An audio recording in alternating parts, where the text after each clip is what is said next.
Modern politicians tend to spend a lot of time arguing with one another over very heated, combative, and divisive issues. But what's odd is that while there are many differences between all of us, none of these parties are focusing on or even talking about the issues that we all care about, things that would actually bring us together and unite us. Let's take a look at a few examples here, say old growth forests, climate change, and taxation, and then let's get into why they don't talk about it. When it comes to old growth forests, polls show that between 80 to 90% of British Columbians want to protect these forests. That is a vast majority of us that crosses literally all partisan lines that every party would benefit from including in their platforms, and yet no major party is committed to that. The BC NDP initially campaigned on protecting old growth, but when it came time to actually act on it, they favored demands of the industry to continue logging while scapegoating their very own reconciliation efforts as the reason as to why they couldn't be protected, despite them not conducting adequate consultation with these nations or providing conservation financing or deliberately removing high-value forests from deferral areas so that they could be logged. On the other hand, the Conservative Party of BC has very loose wording in their platform about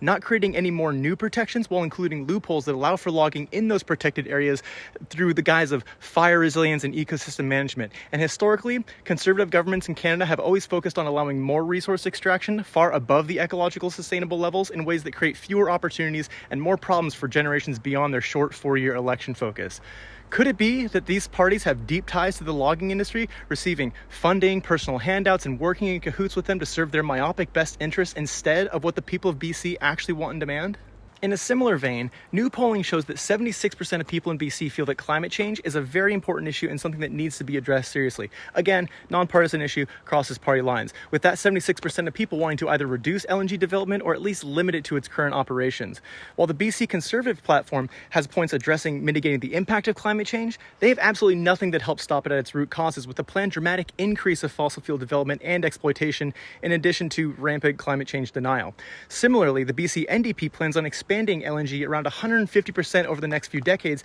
and though they do have some talking points addressing adaptation and renewables, they're actively backing out of things like the carbon tax after it's been wrongfully villainized by the Conservatives. In reality, over 80% of people receive more money back on the carbon tax than they spend into it, and it's only contributed to less than 1% of inflation, only 0.15%. Could it be that scapegoating the carbon tax, spreading climate disinformation, and attempting to dismantle building renewable infrastructure benefits a very few wealthy individuals who control industry and benefit from more oil and gas development? Which brings us to our third example here, taxes and extreme wealth in this country. The Canadian Centre for Policy Alternatives has done studies suggesting that implementing a mere 1% tax on wealth over $20 million in its first year alone would generate $10 billion in revenue. That's billion with a B, which is a cuss ton of money that could be put towards healthcare, education, crime, drug abuse, and other systemic issues stemming from that inequality to build happier, healthier communities. At the same time, polls show that nearly 80% of Canadians agree with a tax like that, and guess what? It's nonpartisan, crosses party lines. In fact, a majority of Conservative voters, 64%, agree with a tax like that, while percentages of those in other parties range from the 80s to 90s. So why aren't any of these parties talking about taxing the wealthy? In literally all of the major party platforms, there is zero mention of wealth tax or any sort of attempt to lessen the extreme inequality in this country, despite it being something that a vast majority of people want.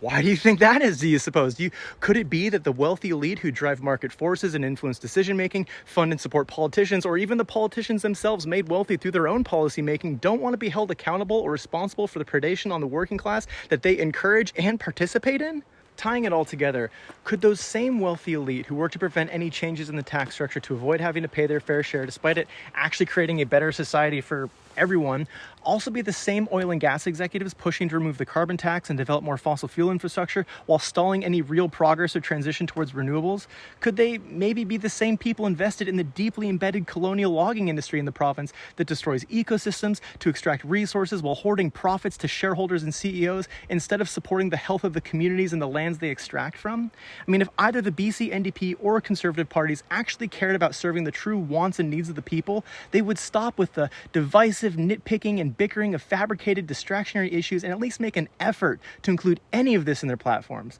But instead, they only care to serve the needs of the hyper-wealthy few who control these industries and systems who benefit from things not actually changing. The only party that actually has a platform that addresses these issues in a constructive, collaborative way to create a better future for everyone in the province is the Green Party of BC. Yet, we're constantly told by those bigger parties that to vote Green is to throw your vote away and that they don't actually have a chance to get into office as a means of dismissing the party and coercing voters into a submissive and fearfully reluctant vote for them.